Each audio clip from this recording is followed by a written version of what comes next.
Hello friends, this is Deepak Gupta from Sourcing Hardware. Who would have thought a few years back that customers would be doing their interior design and home improvement without visiting their site even once, without meeting their interior designer, or for that matter, without meeting their service providers? And who would have imagined that they would be buying their hardware, their bathroom fittings, their wallpaper and paints and the flooring without stepping into the shops of the dealers? Well, friends, let me tell you, it is happening. And it is happening today across India, across the metros, across A and B cities, and it's going to start happening in C cities as well. To find out why this is happening and how the home improvement business is getting transformed, I have with me Shrikant Iyer, the founder and CEO of HomeLane, the country's leading technology-driven home improvement company. But before I start this conversation, let me bring you up to speed about him. Shrikant is a tireless entrepreneur. He has led edutech company Tutor Vistas for over a decade. He has set up his own technology company called Diksha Technologies, which employs over 500 people and has presence in more than 7 countries. He is partner of a venture investment company called Unitas Seed Fund. And in 2014, he donned the startup cap again and set up HomeLane, a company that would provide interior design and turnkey services digital. Our guest, as you can see, is a technology leader, an entrepreneur, an investor, and a startup in the home improvement space. That's what makes me very confident that today with Shrikant, we will be able to take a deep dive into how the home improvement business is getting transformed due to technology. So hello Shrikant, welcome to Conversations with Deepak. How are you? I'm good, Deepak. Thanks for having me. It's great to be here, and talk about HomeLane and some of the stuff that we are going through, especially during these COVID times, and how we are navigating through these times.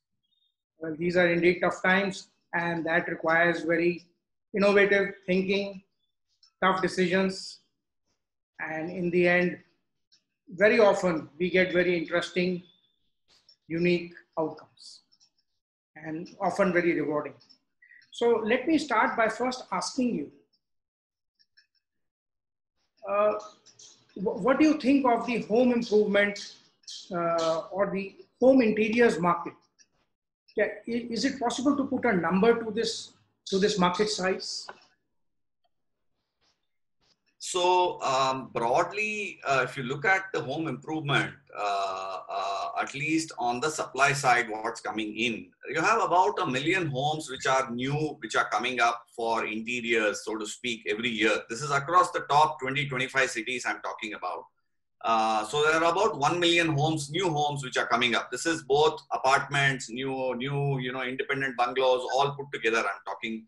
This is across, affordable housing and luxury housing across all the segments. This is about 1 million. There are also about 1.8 million homes coming up for renovation. So the renovation ones you may look at it like they do maybe 1 room at a time, maximum maybe 2 rooms at a time. They won't do the whole house because they are living there mostly while getting it done. So typically you're looking at about 2.8 million units coming together in a year, and it's growing at about 5-6% year on year, where people either need to get their whole home renovated or part of their home, whole home done up or part of their home renovated during this. So on an average, even if you take if they are going to be out of the 2.8 million units that are coming up, even if you take an average spend of let's say $10,000, so you're looking at a few billion in terms of size. So size is not the problem. As in India, everything is big, right? So is this sector. So but the whole important point is that there are two distinct segments here. One is the new home segment and one is the renovation segment. There are very different solutions that are required for these segments, in my opinion. But that's the kind of size that you are looking at typically. And you say this is growing at about 5 to 7% a year. Both together. So for example, this year, the new homes may actually shrink because of COVID, because of all those things. But the renovations have gone up because, see, again, I'll give you a couple of reasons. All of us have never spent so much time at home and enjoyed the comforts of our houses as we have done. Like I was telling at some other panel, for the last 3 years, my New Year resolution was that I learn how to cook. Every year I said, ye saal mein seekh lunga, acha ye saal mein seekh lunga. I never did it. But believe me, post-COVID, if my children want biryani, they come to me first. So we all spent more time. We have had more time. We've been forced to do that, and we've also, I made as much as fun as possible also out of the situation that we are in, and so we are also realizing the value of doing up the home. Acha, instead of buying 10 more t-shirts or jeans, I can at least do up my kitchen a little bit better so that tomorrow I can make something better, kind of thing. So one thing has been clearly answered is that homeowners are not considering home improvement as a discretionary spend. It is a must-have spend. Mujhe karna hi karna hai. Work from home furniture, very, very popular now, right? So very clearly, yes, the segment is growing. Whichever way you look at it, it is growing at about 5-6% year on year, even during these times. So by home improvement, you would also include all the building products like the bathroom fittings, the flooring, the paint, the false everything. Everything. So home improvement is the umbrella terminology for everything, including the services, the design, and the installation and things like that. Everything. Typically, the cost that the customer spends, about 70% is on products and about 30% is on services. Mota, that's the split. But yeah, I am including everything in home improvement. So I was just doing some research and I came across a figure that the Indian home improvement and renovation market in India is worth $20 to $30 billion, which rough calculations equal to about 1,60,000 to 2,40,000 crores. You think that that might be the quantum of this business? Absolutely. Absolutely. I think that definitely would be something that would sounds correct to me. So if you look at the 1 million homes, at least 50% of the new homes have to be done up in that year itself, because people will have to either live there or rent it out or whatever. Out of the 1.8 million homes that are coming up, at least maybe 10 to 15% of them will have to do it every year. So if you actually add this 1 million plus the 200K approximately, then you multiply to the $10,000 which I told you, it will come up to the same 2 lakh crores, approximately 2 lakh crore rupees that you came up with. So that sounds right to me.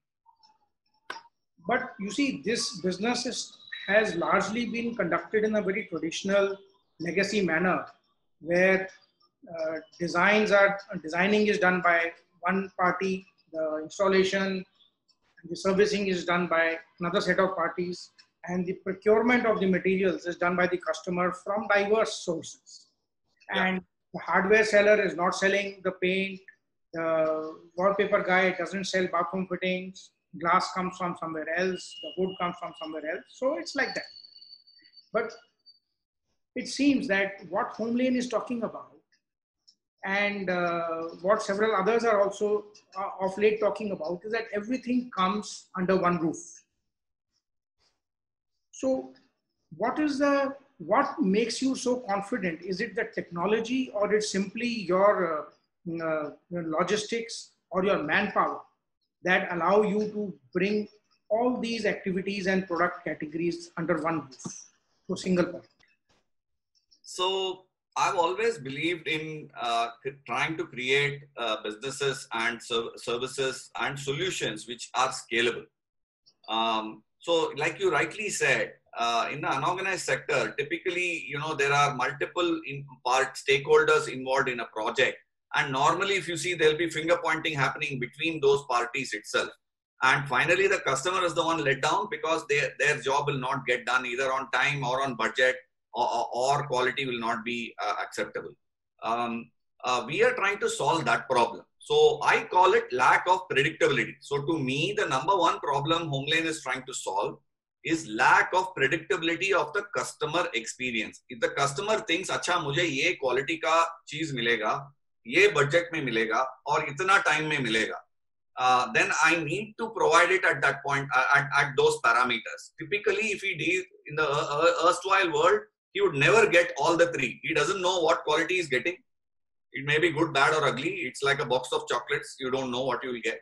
The second one is you start with one budget and you typically finish off with 50% to 100% more of that budget, and there's nothing you can do about it. It's like quicksand. एक बार फंस गए तो आप फंस गए, बस हो गया. The third one and the most important one, according to me, is the timeline. You start off thinking you're going to get it, let's say, by end of October, and then you finally, if you get it by end of Jan, you're lucky. So, those are the. So we are trying to solve at scale for these, and for trying to solve at scale for these, you cannot be people dependent. If you are people dependent, then you cannot solve it for scale. That is really the moral of the story. And if you have to get predictability without being people dependent, then you have to sacrifice on variety somewhat so that you can actually be predictable. So that is really the thesis that we follow. And just to give you a couple of examples, if typically if you go to the unorganized industry, you may get like, I don't know, 2000 color options of laminates. With Homelane, you will get 163. Exactly. You won't get 164th color because we have mastered the logistics for those 163. And that's the reason why we can offer predictability. I don't know if you're aware, Deepak, but our brand promise is we will turn around your house in 45 days. Otherwise, we will pay you rent for your house if we delay, for every day of delay. That's our promise. And we thump the table and make that promise because we can give predictability to the consumer, which is very, very rare in this industry. So coming back to, so it's a little bit longish answer to your question, but coming back, yes, we offer all services under one umbrella, but the options of those services that we offer are not infinite. We call it a finite catalog. And that's our secret sauce for ensuring timely delivery, quality delivery, on budget delivery. Very interesting. Some of this I would have come to later, but since you brought this up, I am just compelled to ask you. You see, recently you raised funds. You raised an investment of 60 crores, just I think this month. And, yes. And in last December, you raised 24 crores. In all, you raised about 370 crores. All your investors have. So that leads me to ask you, why are your customers so enthused with you and with this business category? Customers or investors? Oh, sorry, your investors. So I'll tell you why. I think we have built a solid model which has scaled and which has provided customer satisfaction. One of the things that we are obsessed about at Homelane is Net Promoter Score, or NPS as we call it. We take customer feedback very, very seriously. More importantly, we measure what we have done wrong, where we have gone wrong, and what we can do to make sure that that does not happen again. So in a business which has got so much of services attached to it, chances of things breaking are very high. So most of the transactions, if you actually go and meet anybody who's got their house done, they'll say, "Arey Baba, mujhe to matlab, I had a very bad experience," kind of thing. We are trying to change that, and we have managed to do that at scale.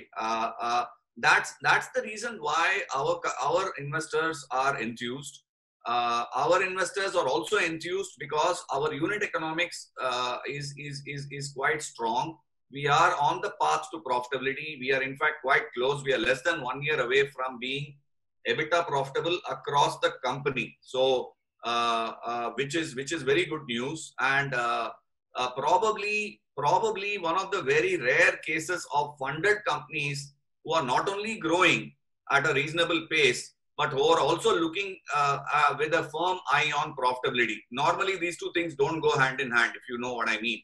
So, but we have managed to do that. And I would say our difference in terms of customer satisfaction levels and our difference in terms of profitability, along with growth, has been the main reasons why our investors have been backing us and have backed us again despite COVID. So this round was raised post-COVID. I mean, post-COVID hit us. So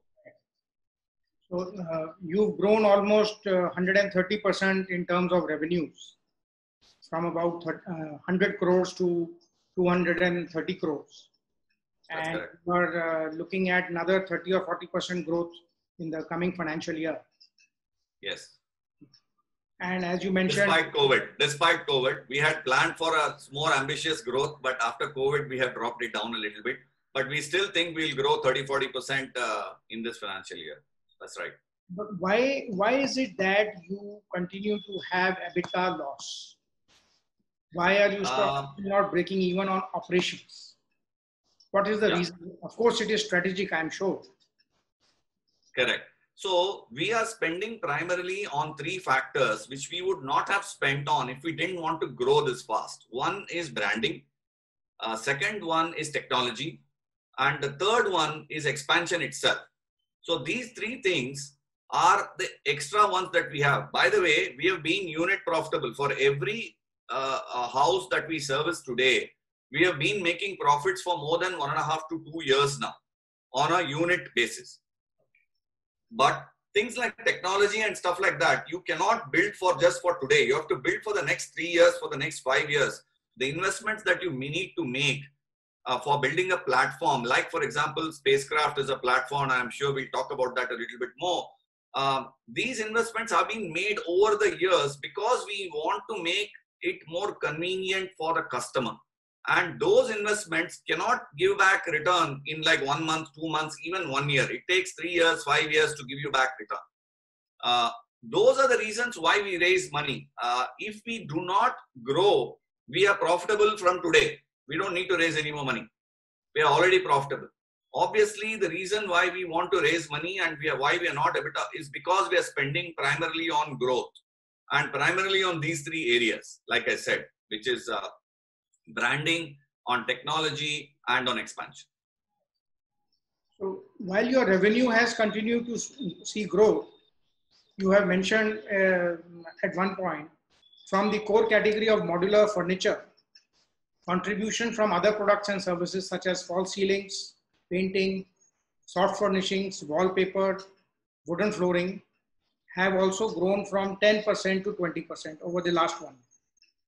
So and now you are expecting a jump of 40% in your overall revenue. So going forward, do you see a greater contribution from these smaller items, or do you think the ratios will remain the same? No. In FY21, we are looking at that moving from 20% contribution to 30% contribution, which means basically that our ticket size is going to expand by 10% more. No, that's what we are looking at. So modular will remain to be the main product, but the ancillary products are going to expand, and we're going to have a larger ticket size coming from them. So we've added D-Decor soft furnishings. We've added, IoT appliances from Schneider. So we've added quite a few interesting products to our, to sell, which we are confident will increase the ticket size by at least about 10%. So what's the ticket size that you are working with now, and what would that be as you grow? The average. So right now our ticket size is about 6.5 lakhs, and we're looking at that moving to about 7.2 lakhs. So I'll come back to this ticket size along with some other related questions. However, at one point you said that at the back end, HomeLane operates as a complex supply chain to maintain delivery timelines. You mentioned timelines. How do you ensure that these delivery timelines are maintained? And how do you abide by that 45-day guarantee that you give? So that's an interesting question, right? So this is done by doing two things. One is how we do. More importantly is what we do. For example, I'll give you one simple example to illustrate my point. If you come to us for a white laminate, the white laminate that you will see from HomeLane will have a minimum of 3 suppliers who will be supplying that white laminate. Minimum. If 3 suppliers do not have the same white laminate, we do not choose that particular white laminate. So one of the criteria for anything to get into our catalog is availability easily. If it is available only with one person, then if that factory for whatever reason is down, then we cannot give that particular product and we are letting our customer down. So that's one. Second one, like I told you, we have decided that we will have limited variety so that we have predictability. So we have purposely added, even now, like you mentioned, Deepak, our ancillary services revenue was just 10% till last year, which has moved to 20% this year. So, or rather was 20% last year, it's moving to 30% this year. Why it is so low is because we did not want to offer services that we did not have full mastery of in terms of logistics before we offer it to the customer. So till we are sure of our timelines, we were not wanting to offer those. So two reasons why we are able to deliver on time. One is because of our limited catalog philosophy. Second is because of technology again. So we have a very strong technology backend which stitches the whole journey together for not only the customer, but also for our vendors and for our designers who can take a view of the project at any point in time and get a very transparent view of what's going on. Where is it stuck? What's the choke point? Where is the material not? Why has it not come? What has not come? Etc. Etc. Etc. And that gives us, enables us to actually release those choke points and make sure that we deliver every project on time. So just to give you an idea, more than 95% of our projects we deliver well within our 45-day delivery guarantee promise. So you take end-to-end ownership of the housing project. Yes. Right from design to manufacturing and to its installation. So yes. Could you just describe what is this process of end-to-end ownership? How does it start and how does it end? What are the main milestones? So when a customer comes to us, typically he contacts us online and fills in a form and has to meet a designer. So we have about 800 designers on our platform who are trained on HomeLane catalog, on HomeLane products and services, who use a platform called Spacecraft. Spacecraft is our online virtual collaboration design platform. So the designer and the customer actually meet on this platform, and the designer then shows the customer what interiors can be done for their house. So for example, if you and I were meeting and I'm the designer, I would request you for your floor plan. You would have shared your floor plan with me before the meeting, and I will construct interiors. Like behind you, I can see that you have a false ceiling and you have tube lights which are there above the false ceiling, etc. So I will actually be able to show you all of that on Spacecraft at runtime. So visually you can say, "Acha, this is how it will look." But the most important point is Spacecraft is also directly connected to pricing. So you will, as I'm making the changes, as I'm adding one ceiling fan, as I'm adding the false ceiling, as I'm adding a tube light, you will see the price changing like a taxi meter. So it's a very transparent process for the customer, and which is why they really like Spacecraft as a platform. So then the customer chooses the design or finalizes the design and books an order with us by paying a 10% deposit. Once that deposit is done, then there is iterations on the design, which happens 2 or 3 times, and then the designer visits the site one time along with the customer, and with the installation team. So there are 3 teams at the site. Then measurements are taken. Again, the design is finally frozen, and then the customer pays 40% more and the whole project goes for manufacturing. It takes about 2 to 3 weeks to manufacture, and that's when our 45-day promise starts, from when you pay 40%. And then it goes to manufacture. Once it's manufactured, QC is done and it is shipped after the customer pays the balance 50%. So once that's done, within about a week, 10 days, installation is completed in the customer's house, and our team then finishes deep cleaning, etc., and is out of the house. So that is really the journey that the customer takes with HomeLane when they get their interiors done. Since HomeLane was started, you've done about 11,000 projects, if I'm not mistaken. So what is this breakup of these projects? Are they mostly new or renovation or both? About 90% of them will be new and 10% will be renovation.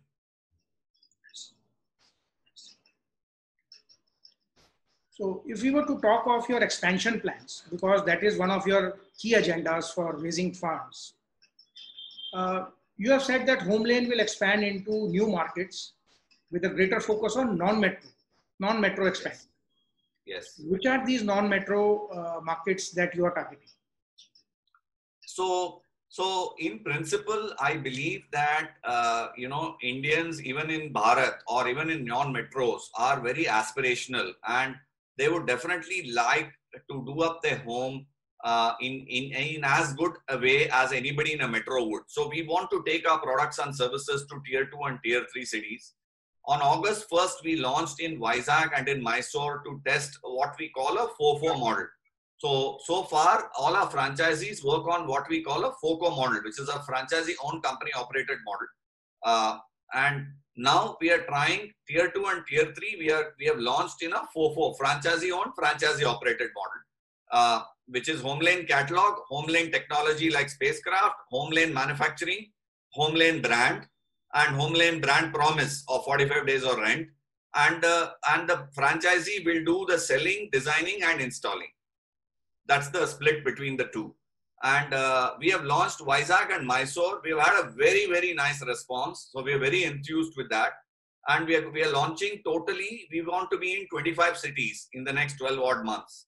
And we want to be in 10 more cities by December 2020. So we have launched 2 cities. We are launching 2 more next month. We are launching Indore and we are launching Lucknow next month. And we will be launching another 6 to 8 cities before December 2020. How are you deciding which cities to target, where to launch? So we take a multitude of factors, 2 or 3 factors. One is we look at the new supply coming in, number of new apartments, number of new homes being built in that particular city. Second thing we look at is the number of online searches. Our customers first search for us online. So let's say if I take Lucknow, number of new apartments come in, and I take a set of how many people are searching for home decor online. And that combination of that set is what is interesting for us. And yeah, obviously propensity to spend, but like I said, broadly, I believe in tier 2 and tier 3, people are aspirational. They want to do up their homes. They have also now been through COVID and they realize the value of spending money on doing up their homes and being comfortable. So we believe that they will spend money on doing up their homes. So that's really why we are going after tier 2, tier 3. And we want to get to about 25 cities as soon as possible. Do you think there's a difference in the preferences of customers in metros and in the non-metro cities? Is there a difference in the profile, their spending ability, or their preferences and tastes? Preferences and tastes, I think probably the aesthetic sense will be a little more sober when you're looking at non-metros. Metros, we see that it's a little more robust, flashy kind of taste that customers would have. And it's a mix actually. But in non-metros, we believe that what we will see, we don't know yet, but what we will see will be a lot more sober. They don't mind limited options, but they want Sasta Sundar Tikau kind of options, if you know what I mean. And lastly, what is common, I believe, is finally at the end of the day, Indian consumer is a value-seeking consumer. वो सब सुनेंगे और उसके बाद पूछेंगे अच्छा कितना देती है. So it is finally going to be value-seeking, and that's what we are geared for. We are clearly one of the brands who has managed to make unit economic work not only for us but also for the customer. And we have always been priced aggressively. We will continue to do that. But are the metro customers more brand conscious? That means they have a preference for some better known brands, even at the cost of an additional payout vis-a-vis the non-metro customers? I do not think so. I do not believe, personally, I do not believe so. I do think that the aspiration is equal in metros and non-metros. I think they will want brands even over there, even in non-metros, and more importantly, I think predictability is something that the customer really is looking for, which is just not available in this industry. It is not given. It's not at all a given in this industry. In fact, what is given is unpredictability is a given. So I think us offering predictability will be like a breath of fresh air for them, and people will come and buy from us. You have said that you will be spending about 100 crores on marketing initiatives for expanding your operational footprint. So what kind of initiatives are you planning to take? So we are looking at 2 or 3 different types of initiatives. Obviously, for us, the digital footprint is very important. And we think that about 40% of this number we will spend online itself. We will be spending online to attract customers, to make sure that our offerings are there in front of them, to get leads, etc. So that's one thing. The second one is the brand. I think if the trust has to grow, the brand building has to be done. And for that, we need to spend money and grow the brand, both in all the segments that we are tracking, we are going after, which is metros and non-metros. So we will be spending on the brand, but the brand spend will mostly be hyper-local. Ours is not a brand which will go on TV, for example, because it's not a mass market. It's not like salt or sugar or whatever. It's not something that everybody will need. So we will spend hyper-local. So we will do Bangalore Times, we will do radio, we will do maybe outdoor, but no point in going mass media. And that's a big part of the spend. The third one is that we are doing a lot of tie-ups with builders where we are doing up show apartments. So we are spending money on doing up apartments and making them look good even before they sell, so that we can then showcase that and sell more to the customers who have bought those apartments. So these are the 3 main areas that we are looking at spending. Coming back to your spacecraft, you said that you will be enhancing the technology offering by giving customers a better interior service experience by focusing on your 3D, which is a proprietary technology, 3D. What improvements are being planned in spacecraft, and are there going to be any industry-beating features over there? Yeah. So we are always looking to improve spacecraft, because it was something which we released about 3 years back, and now the version, if you see, it's very different from what was there 3 years ago. So there have been incremental changes which have been happening. So some of the new things that we are planning to do are the following. So earlier, false ceiling, for example, could not be visualized exactly as how it would look, because it's very difficult to do that. We're incorporating things like paints, wallpaper, false ceiling, all of those also into spacecraft. For example, I can see behind you to my right and on your left that there is a beam that is there in the wall, right? Now, typically in a product like spacecraft, visualizing a beam would be very difficult, because it is obviously not in a proper straight line. It is, it has to come out and then go in, etc. All of those complexities are there. So we are adding all of those into spacecraft. But the biggest earth-shattering change that we are looking to build is what we're calling design to manufacturing. So typically, Deepak, you know this industry, you've been part of this industry for a long time. A designer first does the project in 3D for the customer and then does it in 2D for the manufacturer. And they do this both from scratch. They do it basically designing 2 times, one in 3D, one in 2D. These two are not connected to each other. So the chances of errors coming in when you're doing the 2D is very, very high. And which is what happens in this industry. What we are attempting to do is we are taking the spacecraft output and we are directly converting it into 2D output, into bill of material, into a cut list, into a 2D drawing for the installation automatically without any human intervention. So chances of errors go down straight to 0. And the timeline also drops drastically. What used to take about 2 weeks for the designer now can be done in like 1 day. So this to me is going to be industry changing in terms of, and we are releasing the product next month. So can we expect this kind of decision making, technology enabled decision making of the customer to become the new normal in this industry? Absolutely. I think without technology, businesses are going to find it very difficult to survive. Especially COVID, I think, has clearly demonstrated that if you do not adapt to the changing times. I'll give you one data point, Deepak. Pre-COVID, 6% of our customers used to meet us virtually as a preferred option. 6%. Okay. Post-COVID or not, we are not even post-COVID. During COVID, 86% of them meet us online. 86%. So it's like a switch. It's kind of completely shifted. Now, if you don't have that convenience of offering a virtual contactless experience, customers are not going to meet you. And that's one example of why technology has become imperative in the home decor industry. So if we were to now look at the distribution models that you mentioned, franchisee mechanism that you mentioned, and also your retail distributors. So you are currently present in 10 cities. That's Bangalore, Chennai, Hyderabad, Mumbai, NCR, Kolkata, Pune, Coimbatore, Vizag, and Mysore.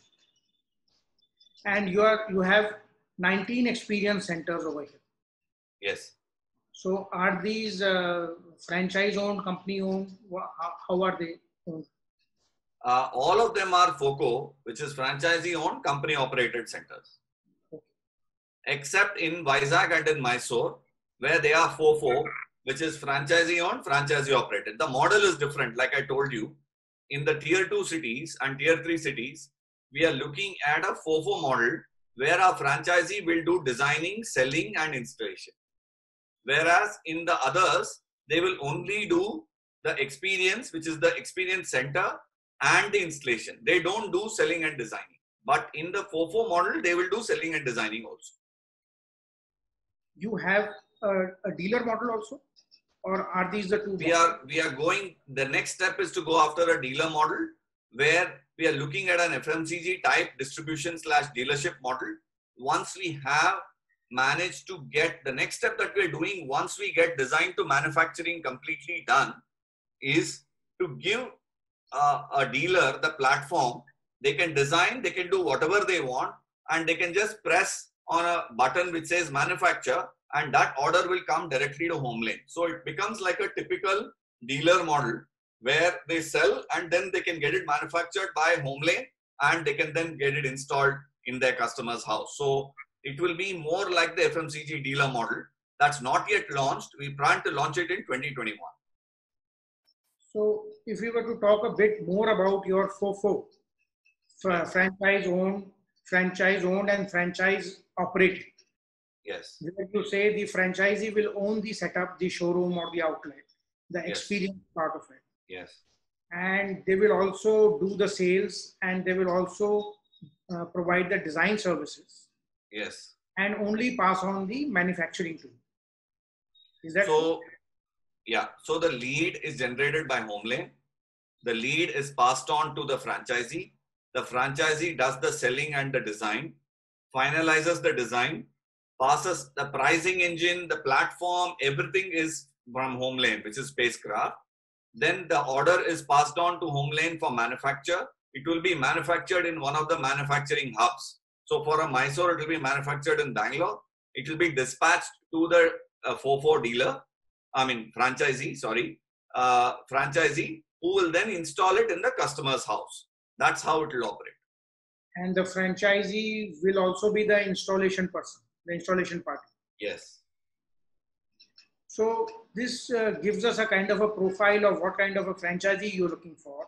The franchisee should have an outlet, ideally, to give the experience. They'll normally spend about 10 lakh of capex on building a HomeLane exclusive, very small outlet. It could be a shop-in-shop. It could be a shop-in-shop, very much. Need not be an exclusive space. No, it's either 300 to 400 square feet of exclusive or shop-in-shop. Either one works. But the total investment, just for your knowledge, will be somewhere around 10 lakh rupees. It won't be too much more than that. And their ROI will be less than 1 year. They'll recover their investment in a year. And what all are they going to display there? It will be very bare minimum. One kitchen or half a kitchen and one wardrobe, maybe one bedroom with wardrobe and cot and the rest of the paraphernalia. Typically, but very, very small setup, and 1 or 2 meeting rooms for meeting customers. So in effect, this is not a place to select stuff. It is only a place to mark presence. It is only a place to mark presence and to have some touch and feel of the finish for the customer, because finally for the customer, it's a 5 lakh, 7 lakh, 9 lakh purchase. And they do want a little bit of touch and feel, and this is just to double click on that particular aspect. The second aspect also is in the Indian consumer's mind, trust is a big factor, or rather in this industry, lack of trust is a big factor. So if they see an establishment which has got a big brand behind it, etc., the trust levels are much higher. Right. And then besides providing this, they also need to have some skills in designing. Yes, or they have to hire some designers. They'll have to hire a designer. And the installation, that means they need to be skilled in the installation practices as well. Correct. So your franchisee is a all-in-one. He's a retailer, he's a designer, and he's an installer. Correct.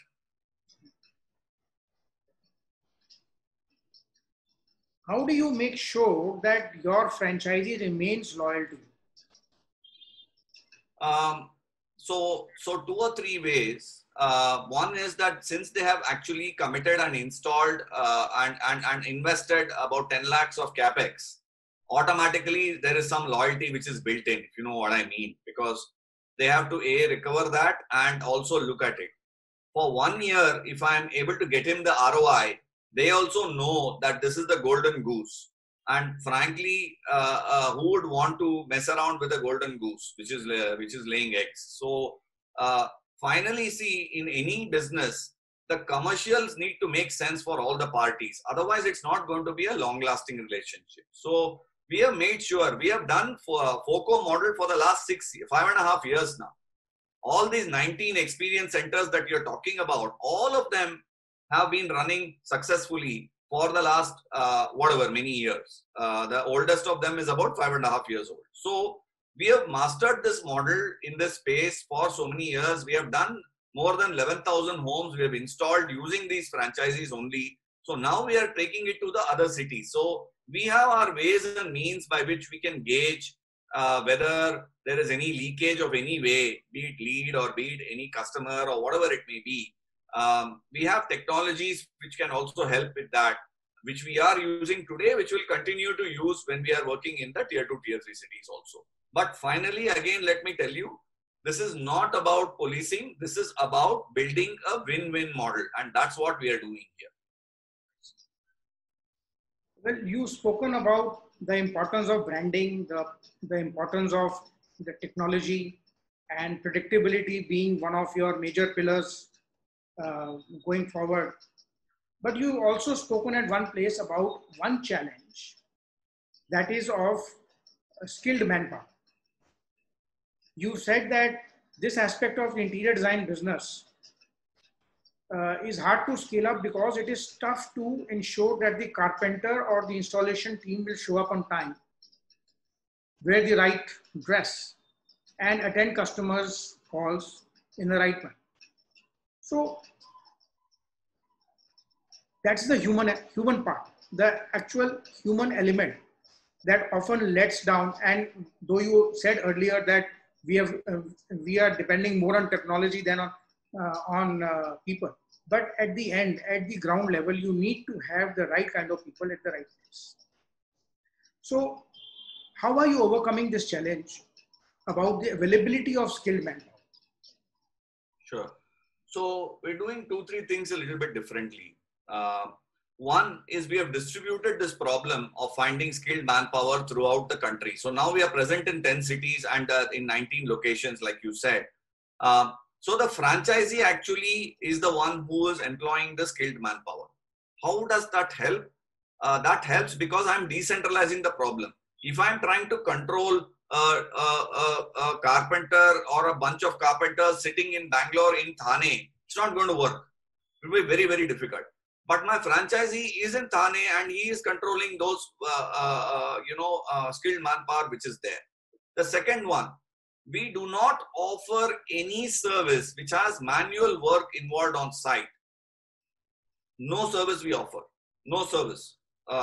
So if you know, there are many of these laminate finishes where you can do the polishing on site and do it so that the customers will actually pay you much more for the finishes, but you have to do the actual final polish at the site. We do not offer those finishes. We do not offer them. We used to offer them in the first 6 months, but we said, you know what, this is not scalable because I won't find that skilled manpower across the country whenever I want. All our products are manufactured in the factory and only fitted. So the level of skill that we require is lower than what may be required by a carpenter in the true sense of the word, who will need to have much more skilled manpower. For us, the skill is in the factory where we do machine finishes and then send it to the customer site where it's only fitted. So it's a combination of two things. It is what we do and it is how we do it. So both of them are different, and which is why we have managed to solve this a little bit more at scale. So just to give you an idea, we have about 2,500 carpenters as on date who are dependent on HomeLane for their day-to-day wages. Even though none of them are on our rolls, they are divided between the 19-20 franchisees. Sorry, I missed out. Sorry, Deepak, I missed out on the second point. We have made some simple technologies to make the carpenters show up on time. You made that point, right? So let me give you one example. So most of the carpenters don't have smartphones. They'll have only feature phones. So how do we get them to make sure that they are there on time as an attendance? So unless and until, so we have geofencing app, which we have built, where they just need to send an SMS once they've reached the customer's site. So for example, if he has to be in Yelahanka, he can't be sitting in Rajajinagar in Bangalore and saying, I'm in Yelahanka. We'll know that he's lying. Right? And he has to do this. If at 9:30 is the time he has to start, he has to mark attendance before 9:30. Otherwise, he will lose half a day of wages. So we have some simple technology. This is not cutting edge technology. Very simple, SMS based. Not even app, nothing. So we use those kind of technologies to ensure that we put the fear of God in them. So how many franchisees are you looking for in 25 cities in this financial year, say 2021? We are looking for at least 15 to 17 franchisees, because some of them we expect will take more than one center. Oh. within the same city or in different Maybe within the same city, yeah. Or maybe other cities. Currently, our 19 experience centers are taken by 13 franchisees. So we have a lot of them who have two already. Well, that's a major statement. If one franchisee is wanting to expand, Yeah, with home lane, that means it's working. yes. So, Shrikant, from this, I'd like to come to some of your past experiences and how others in the industry can benefit from it. So, you've been, as I mentioned earlier, you've been a technology leader, you are an entrepreneur, and you are an investor as well. And in difficult times, you are operating as a startup. So, what's your advice for professionals as well as business owners who are particularly those who are assuming charge in during uncertainty? So, how should they be running their businesses? How to address uncertainty? How to grow despite the uncertainty? So I would look at three things. Okay. One is we have to adapt to the times. If we are not looking at customer behavior changes and adapting to it, then we are asking for trouble. So one is, please look at, especially in times like the pandemic, please look at how customer behavior is changing or likely to change and align yourself so that you can suit that change in behavior. First point. Second point, I believe that frugality is something that needs to be preached and practiced by every entrepreneur. This is not the time for us to go all out and spend lots of money on any branding or on TV or something like that. Very bad time to do that. This is the time to be frugal. Please look at your costs far more than your revenues and see where you can cut. And the faster you do that, the longer you can survive. I think because I have always believed that cost is a reality, revenue is hope, right? So what is a reality is that you'll have to pay the bills at the end of this month and the end of next month. So please ensure that that is as low as possible, especially during these times. The third one, and what I believe is the most important one, is people talk about entrepreneurship and, being great at technology and being, very decisive and financial whiz and this and that and all those things. To me, there is one quality of an entrepreneur which towers above everything else, and that is perseverance. You have to persevere. Somebody said, I saw it last week. You hear stories of startups and not because they did great. It is mostly because they survived and they didn't die. Most of the startups end up the other side, and they end up the other side only because you are not persevering. That quality of you refusing to give up, refusing to admit defeat, refusing to die is extremely important. All of us will be faced with problems, right? I mean, the whole world has been now faced with a huge problem for the last 6 months. But what will differentiate the men from the boys will be perseverance. And that's really something that I would urge every entrepreneur in our industry to practice, along with frugality and along with the ability to adapt. I think if you have these three things, then you can survive any situation. Be it pandemic or kuch bhi ho, you can survive. Wonderful. On a lighter note, I am reminded of that scene of Peter Sellers, who was, in a film shoot, and he refused to die. He was supposed to die of gunshots on the front, and because he was so keen on, on his acting and to extend his role, that he refused to die. The director said, "You've been shot. Now you're supposed to fall down." So, yeah. Yes. You would have made a good entrepreneur. I think so. Well, Shrikant, thanks indeed for sharing your insights about home improvement about running businesses, about customer preferences, about technology. And I personally have feel very enriched, and I'm sure that our audience, today's audience, as well as those who will get to see this conversation later, as a recording, as well as read about it through an article, I'm sure they will also take away a lot of lessons and be able to apply them in their own lives and businesses. Sure. Thank you. Thank you. There are some questions coming up. Do you want to answer those, or? Yeah, let's have a look. So we have one question. What do you do in case customers want civil work at their home? Right. Yeah. So currently we are offering renovation services in Mumbai and in Delhi. We are not yet offering it in all the other cities.